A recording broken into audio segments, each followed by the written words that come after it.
بسم الله الرحمن الرحيم.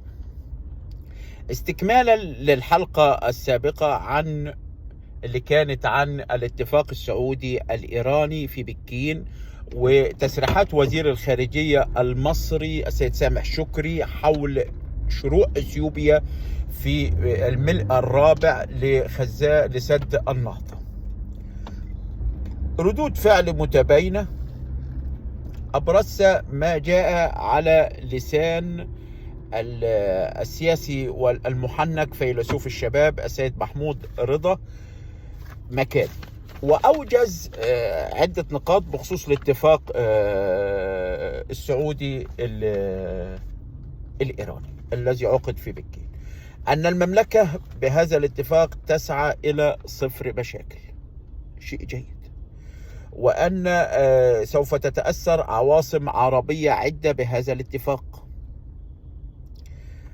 وأن الولايات المتحدة الأمريكية مصدومة من هذا الاتفاق ولم تعد تعلم ماذا سوف يحدث في المنطقة، وأن المملكة العربية السعودية فاجأت الشرق الأوسط وفاجأت العالم بسياسة جديدة غير السياسة الكلاسيكية المتعودين عليها، سياسة متفردة، سياسة تعي مصالحها الاستراتيجية، سياسة تعلو من قوتها الخشنة والناعم، وأن المملكة العربية السعودية فاعلة الآن في الشرق الأوسط.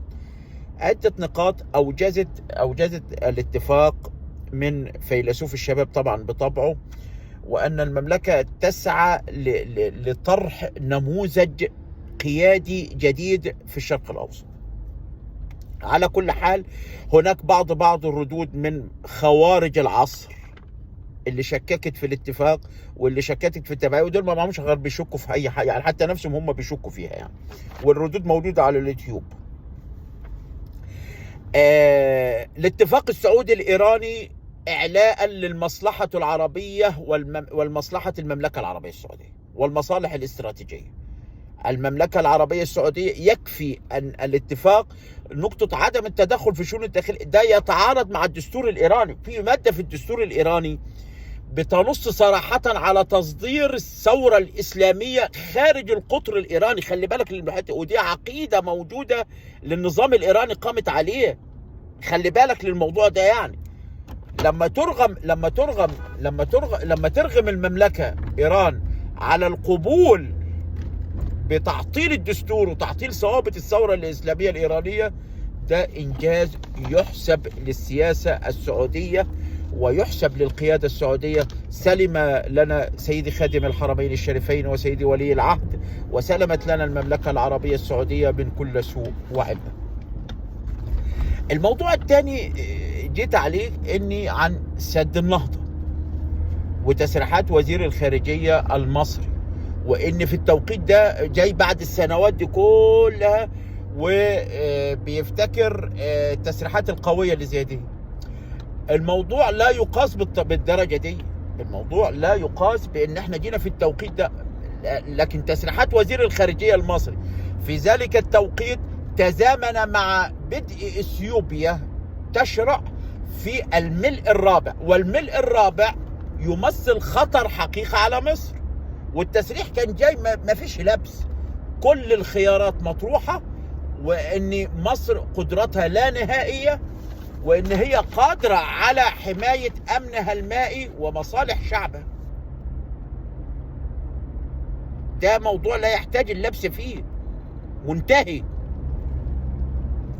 وان اثيوبيا فضلت متعنتة عدة سنوات غير ملزمة بأي اتفاق ملزم لجميع الأطراف طبقا للقانون الدولي وطبقا لاتفاقيات الأنهار العابرة للحدود، تتحمل تبعيات قرارها.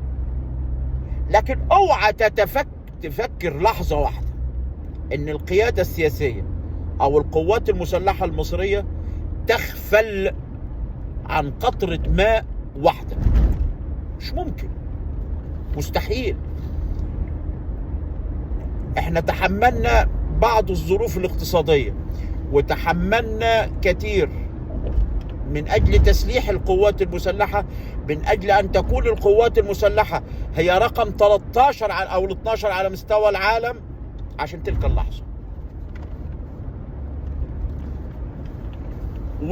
وارجع وشوف سياسة تنويع مصادر السلاح المصري، هتعرف ان الاستراتيجية المصرية ماشية رايحة فين.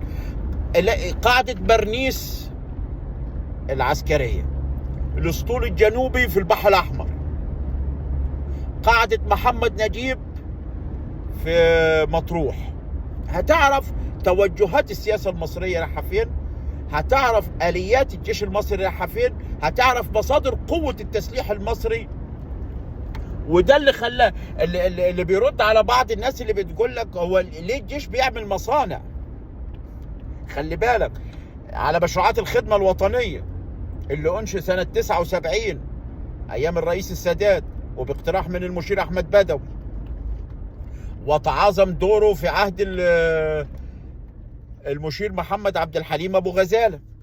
وكان ليه مقولة شهيرة المشير أبو غزالة: أننا لن نكون رهينة للسلاح الأمريكي. وخلي بالك إن لو لن نكون رهينة، وتنويع مصادر التسليح ينتج عنه لازم تنويع مصادر الدخل للقوات المسلحة. وده لو تفتكروا حضراتكم ظهر جليا في ظهور أسلحة جديدة في الجيش المصري في المناورة بدر 96 لو تفتكروا. أسلحة ما كانتش في حسبان إسرائيل تحديدا. فلما نيجي نتكلم على موضوع احنا مدركين احنا ما نتكلم عن ايه. يبقى وجهة نظر الأستاذ محمود رضا تتطابق مع ما تحدثنا به. تسريحات وزير الخارجية المصري تسريحات في توقيتها، لا مش ان هي اتأخرت السنوات دي من وجهة نظر البعض ان ده ضعف من الدولة المصرية، لا. سوف تعلم أثيوبيا ومن وراء أثيوبيا من هي مصر وما هي قوتها المسلحة. حمى الله مصر، حمى الله قواتها المسلحة. الحاجة عاد في الشأن المحلي شوية يعني. ده بحثنا في التعديلات الدستورية وفي الدستور الجديد وفي كل حاجة، ما لقيناش وظيفة واحدة لأعضاء مجلس النواب عن فرش الجوامع. ما لقيناهاش، يعني ما لقيناش مادة في الدستور في باب مجلس النواب تتعلق بفرش المساجد. ما اعرفش نوابنا جابوها منين. طيب وسعادتك فرشت الكنايس؟ مش دي دور عبادة؟ فرشت الكنايس يلا فرشت الجوامع بس. طب انت مالك ومال فرش الجوامع؟ النائب اللي هو بيفرح بفرش الجوامع ده، فرشت الكنيسة؟ زرت الكنيسة؟ نعجل شوية، نعجل ونفهم. ما انت كده بتخالف الدستور بالمناسبة، بتخالف الدستور وبتخالف القسم اللي انت حلفت عليه. استقيموا. شكرا. السلام عليكم ورحمة الله.